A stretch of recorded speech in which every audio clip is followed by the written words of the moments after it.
ॐ तव कथामृतं तप्तजीवनं कविभिरीडितं कल्मषापहं श्रवणमङ्गलं श्रीमदाततं भुवि गृह्णन्ति ये भूरिदा जनाः।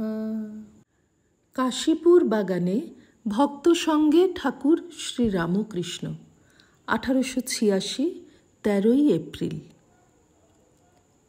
শ্রী রামকৃষ্ণ এখনও ভক্ত সঙ্গে বসিয়া আছেন। পাগলি তাহাকে দেখিবার জন্য বড়ই উপদ্রব করে। পাগলির মধুর ভাব। বাগানে প্রায় আসে ও দৌড়ে দৌড়ে ঠাকুরের ঘরে এসে পড়ে। ভক্তেরা প্রহারও করেন, কিন্তু তাহাতেও নিবৃত্ত হয় না। শশী: পাগলি এবার এলে ধাক্কা মেরে তাড়াব। শ্রী রামকৃষ্ণ করুণামাখা স্বরে: না না, আসবে, চলে যাবে। রাখাল: আগে আগে অপর 5 জন ওর কাছে এলে আমার হিংসে হতো। তারপর উনি কৃপা করে আমায় জানিয়ে দিয়েছেন মদ্গুরু শ্রী জগদ্গুরু। উনি কি কেবল আমাদের জন্য এসেছেন? শশী: তা নয় বটে, কিন্তু অসুখের সময় কেন? আর ওরকম উপদ্রব? রাখাল: উপদ্রব সব্বাই করে। সকলেই কি খাঁটি হয়ে ওর কাছে এসেছে? ওকে আমরা কষ্ট দিই নাই? নরেন্দ্র টরেন্দ্র আগে কীরকম ছিল, কত তর্ক করত। শশী: নরেন্দ্র যা মুখে বলতো কাজেও তা করত। রাখাল: ডাক্তার সরকার কত কি ওকে বলেছে, ধরতে গেলে কেহই নির্দোষ নয়। শ্রী রামকৃষ্ণ রাখালের প্রতি সস্নেহে: কিছু খাবি? রাখাল: না, খাবো এখন। শ্রী রামকৃষ্ণ মণিকে সংকেত করিতেছেন, তুমি আজ এখানে খাবে? রাখাল: খান না, উনি বলছেন। ঠাকুর 5ম বর্ষীয় বালকের ন্যায় দিগম্বর হইয়া ভক্ত সঙ্গে বসিয়া আছেন। এমন সময় পাগলি সিঁড়ি দিয়া উঠিয়া ঘরের দরজার কাছে দাঁড়াইয়াছে। মণি: শশীকে আস্তে আস্তে নমস্কার করে যেতে বলো, কিছু বলে কাজ নাই। শশী পাগলিকে নামাইয়া দিলেন। আজ নববর্ষারম্ভ। মেয়ে ভক্তেরা অনেকে আসিয়াছেন। ঠাকুরকে ও শ্রী শ্রী মাকে প্রণাম করিলেন ও তাহাদের আশীর্বাদ লইলেন। শ্রীযুক্ত বলরামের পরিবার, মণিমোহনের পরিবার, বাগবাজারের ব্রাহ্মণী ও অন্যান্য অনেক স্ত্রীলোক ভক্তেরা আসিয়াছেন। কেহ কেহ সন্তানাদি লইয়া আসিয়াছেন। তাহারা ঠাকুরকে প্রণাম করিতে উপরের ঘরে আসিলেন।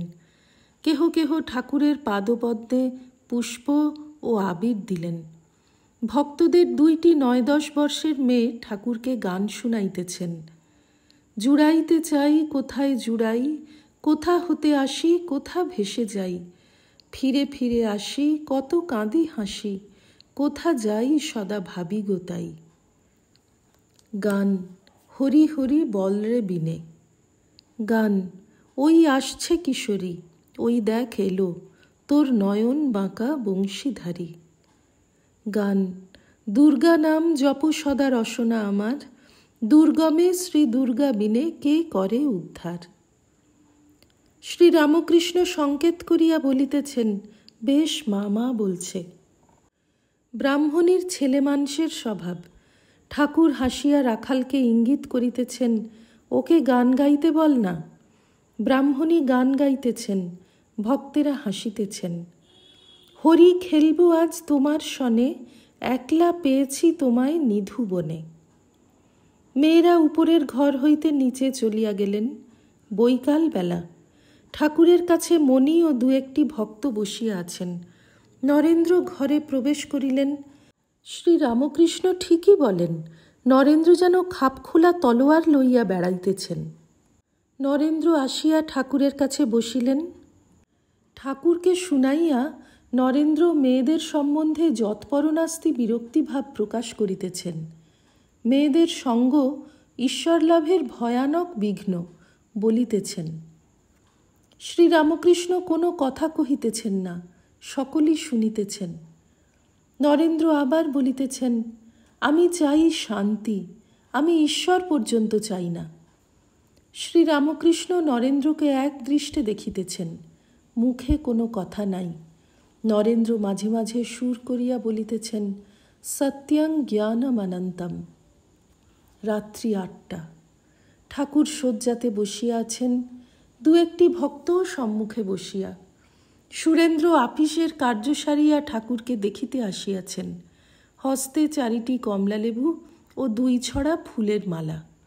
সুরেন্দ্র ভক্তদের দিকে এক একবার ও ঠাকুরের দিকে এক একবার তাকাইতেছেন আর হৃদয়ের কথা সমস্ত বলিতেছেন। সুরেন্দ্র মণি প্রভৃতির দিকে তাকাইয়া, আপিসের কাজ সব সেরে এলাম, ভাবলাম 2 নৌকায় পা দিয়ে কি হবে, কাজ সেরে আসাই ভালো। আজ 1 বৈশাখ, আবার মঙ্গলবার, কালীঘাটে যাওয়া হলো না। ভাবলাম যিনি কালী ঠিক চিনেছেন তাঁকে দর্শন করলেই হবে। ঠাকুর শ্রীরামকৃষ্ণ ঈষৎ হাস্য করিতেছেন। সুরেন্দ্র, গুরু দর্শনে সাধু দর্শনে শুনেছি ফুল ফল নিয়ে আসতে হয়, তাই এগুলি আনলাম। আপনার জন্যে টাকা খরচ, তা ভগবান মন দেখেন। কেউ 1টি পয়সা দিতে কাতর, আবার কেউ বা 1000 টাকা খরচ করতে কিছুই বোধ করে না। ভগবান মনের ভক্তি দেখেন, তবে গ্রহণ করেন। ঠাকুর মাথা নাড়িয়া সংকেত করিয়া বলিতেছেন, তুমি ঠিক বলছ। সুরেন্দ্র আবার বলিতেছেন, কাল আসতে পারি নাই, সংক্রান্তি, আপনার ছবিকে ফুল দিয়ে সাজালুম। শ্রীরামকৃষ্ণ মণিকে সংকেত করিয়া বলিতেছেন, আহা কি ভক্তি। সুরেন্দ্র, আসছিলাম, এই 2 গাছা মালা আনলাম, 4 আনা দাম। ভক্তেরা প্রায় সকলেই চলিয়া গেলেন। ঠাকুর মণিকে পায়ে হাত বুলাইয়া দিতে বলিতেছেন ও হাওয়া করিতে বলিতেছেন। 13 পরিচ্ছেদ। কাশীপুর বাগানের পূর্বধারে পুষ্করিণীর ঘাট। চাঁদ উঠিয়াছে, উদ্যানপথ ও উদ্যানের বৃক্ষগুলি চন্দ্রকিরণে স্নাত হইয়াছে। পুষ্করিণীর পশ্চিম দিকে দ্বিতল গৃহ, উপরের ঘরে আলো জ্বলিতেছে। পুষ্করিণীর ঘাট হইতে সেই আলো খড়খড়ির মধ্য দিয়া আসিতেছে, তাহা দেখা যাইতেছে। কক্ষমধ্যে ঠাকুর শ্রীরামকৃষ্ণ শয্যার উপর বসিয়া আছেন। 1-2টি ভক্ত নিঃশব্দে কাছে বসিয়া আছেন বা এ ঘর হইতে ও ঘর যাইতেছেন। ঠাকুর অসুস্থ, চিকিৎসার্থে বাগানে আসিয়াছেন। ভক্তেরা সেবার্থ সঙ্গে আছেন। পুষ্করিণীর ঘাট হইতে নিচের 3টি আলো দেখা যাইতেছে। একটি ঘরে ভক্তেরা থাকেন, তাহার আলো দেখা যাইতেছে। সে ঘরটি দক্ষিণ দিকের ঘর। মাঝের আলোটি শ্রী শ্রী মাতা ঠাকুরানীর ঘর হইতে আসিতেছে। মা ঠাকুরের সেবার্থ আসিয়াছেন। 3য় আলোটি রান্নাঘরের, সেই ঘর গৃহের উত্তর দিকে। উদ্যান মধ্যস্থিত ওই 2তলা বাড়ির দক্ষিণ পূর্ব কোণ হইতে একটি পথ পুষ্করিণীর ঘাটের দিকে গিয়াছে। পূর্বাশ্ব হইয়া ওই পথ দিয়া ঘাটে যাইতে হয়। পথের 2 ধারে, বিশেষত দক্ষিণ পার্শ্বে, অনেক ফল ফুলের গাছ। চাঁদ উঠিয়াছে। পুকুর ঘাটে গিরিশ মাস্টার, লাটু ও আরও 2-1টি ভক্ত বসিয়া আছেন।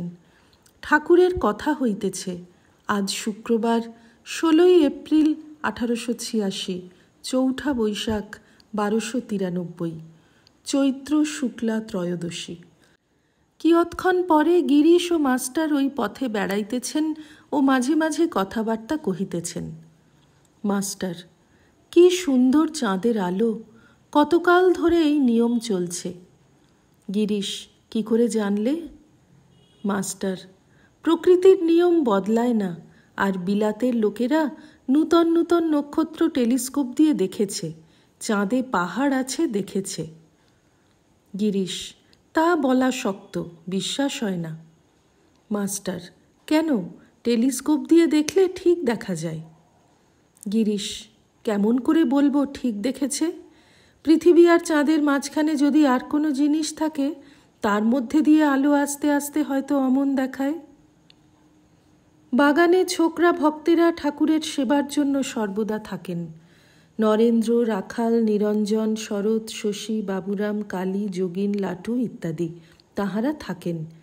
যে ভক্তেরা সংসার করিয়াছেন কেহ কেহ প্রত্যহ আসেন ও মাঝে মাঝে রাত্রেও থাকেন, কেহ বা মধ্যে মধ্যে আসেন। আজ নরেন্দ্র, কালী ও তারক দক্ষিণেশ্বর কালীবাড়ির বাগানে গিয়াছেন। নরেন্দ্র সেখানে পঞ্চবটী বৃক্ষমূলে বসিয়া ঈশ্বর চিন্তা করিবেন, সাধন করিবেন। তাই দুই একটি গুরুভাই সঙ্গে গিয়াছেন। ওম নিরঞ্জনম নিত্যমনন্তরূপং ভক্তানুকম্পাধৃতবিগ্রহং বৈ ঈশাবতারং পরমেশমিড্যং তং রামকৃষ্ণং শিরসা নমামঃ। শ্রীরামকৃষ্ণার্পণমস্তু।